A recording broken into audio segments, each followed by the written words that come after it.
If it's one thing that the last 2 decades taught me about working with so many churches and community organizations that are part of the DNC stronghold, is that they don't play by the same rules.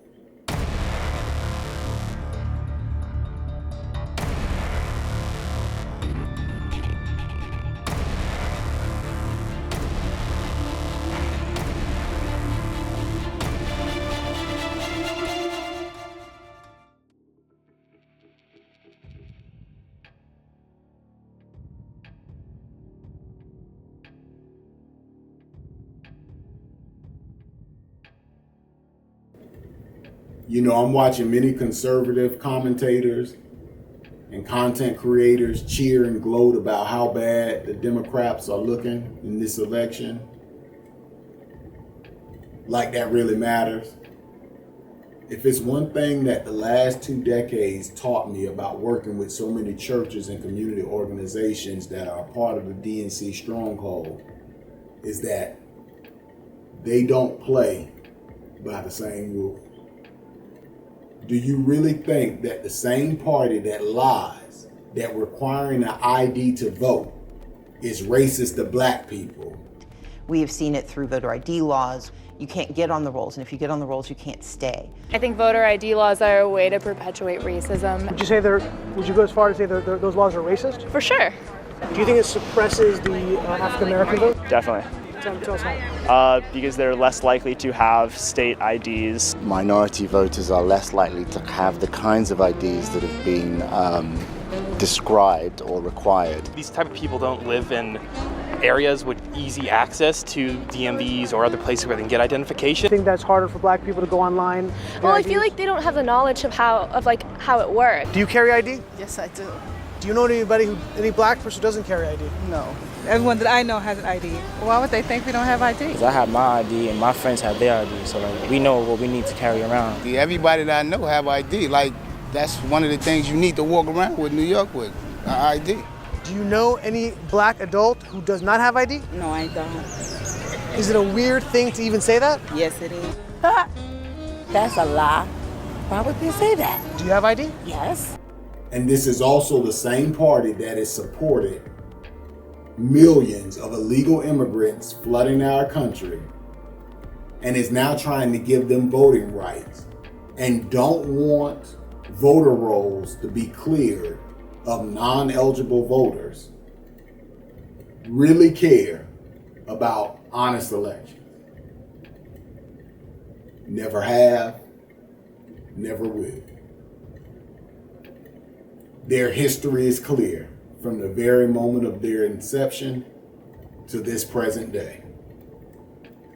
Not to mention, they nominated a racist, corrupt career politician who has been suffering from major mental declines for at least 5 years and paired him with a woke, word salad making DEI hire vice president. Kamala is fake. She just repeats stupid things like unburdened. What can be unburdened by what has been? What can be unburdened by what has been? I can imagine what can be and be unburdened by what has been, you know? And sadly, I don't think these assassination attempts on President Trump will be the last. Because the same party that has attacked one man with lies and smear campaigns for nearly a decade, multiple impeachments, indictments, changing laws in order to get bogus indictments, corrupt convictions, this is the same party. Their method of operation is to destroy anyone who gets in the way of their pursuit of power. These Marxists in the DNC will seize and maintain power by hook or crook. It don't matter. Because one thing we do know, the mainstream media is complicit. They are a part of the problem. Of course, I want to note that there is no evidence that Joe Biden or Hunter Biden has done anything wrong. I just want to reiterate. And let's be clear for the viewers. There is no evidence Biden did anything wrong. I'll note again, because it's important. There is no, I repeat, no. There is no evidence that either Biden did anything illegal. There's been no evidence. There was no evidence. There's no evidence. There is no evidence. There is not an iota of evidence. No evidence Biden did anything wrong. There's really No evidence That Joe Biden Did anything wrong. There's no evidence whatsoever that Joe Biden did anything wrong. Got that? Joe Biden did nothing wrong. The past 5 years alone have proved that they are corrupt. They are paid propagandists for the Marxists and the globalists, and they don't care about truth. They don't care about me, and they don't care about you. Tone it down. They were never going to tone it down. I will go and take Trump out tonight. I'm going to punch him out, and I'm going to go to jail, and I'm going to be happy. They're still going to have to go out and put a bullet in Donald Trump, and that's a fact. Rules for Radicals is one of their most important and sacred books, Saul Alinsky. Because if we are fortunate to win back this White House, then you have to understand that that's just the beginning. Don't make the mistake that I saw too many conservatives do in 2004. To me, the national perspective was the movie is over, the battle is won. All the while, the Democrats were preparing the Manchurian candidate himself, Barack Hussein Obama. Our time has come. Can't you remember those posters? Martin Luther King's photo here, Barack Hussein Obama's photo there, and the caption being, he had a dream, now the dream comes true. I actually lived those years. I remember what that phony-ass campaign was about. Here's what you better understand about the opposition. They were co-opted by Marxists decades ago. And the thing that you have to understand about these cultural Marxists is they will always come back with more mayhem. The mantra at the Turning Point USA Believer Summit was too big to rig. But don't ever forget about the Uniparty. Because people like Liz Cheney and Mitt Romney, they are part of the problem. They are well-paid opposition, elitist swamp creatures. So to all you independent content creators and influencers and independent journalists, know that many of you are responsible for this awakening. And that makes you the target.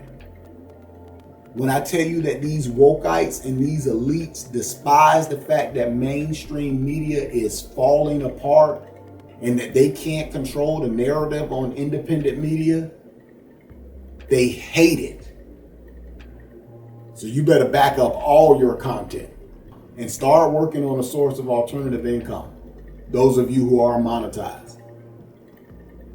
Because remember what happened right after J6. The same DC swamp rats that demanded anyone they deemed was speaking misinformation was kicked off of major social media platforms. But they still won't release how many federal agents were at the Capitol participating and orchestrating in those riots. And how they've been real intentional on not covering everything that happened that day. Hashtag never forget that. Because I'm not. I have some projects, Lord willing, in the next few months that are going to go back and shed some light on some real nefarious characters. This is not gaslighting. This is not hype. If you have watched your quality of life, your income, your net worth decline in the last 3.5 years, and if you think it can't get any worse under Kamala's administration, you are sadly mistaken. So be in prayer, be prepared, and always be vigilant. Because it's long overdue time that we wake up, grow up, and step up.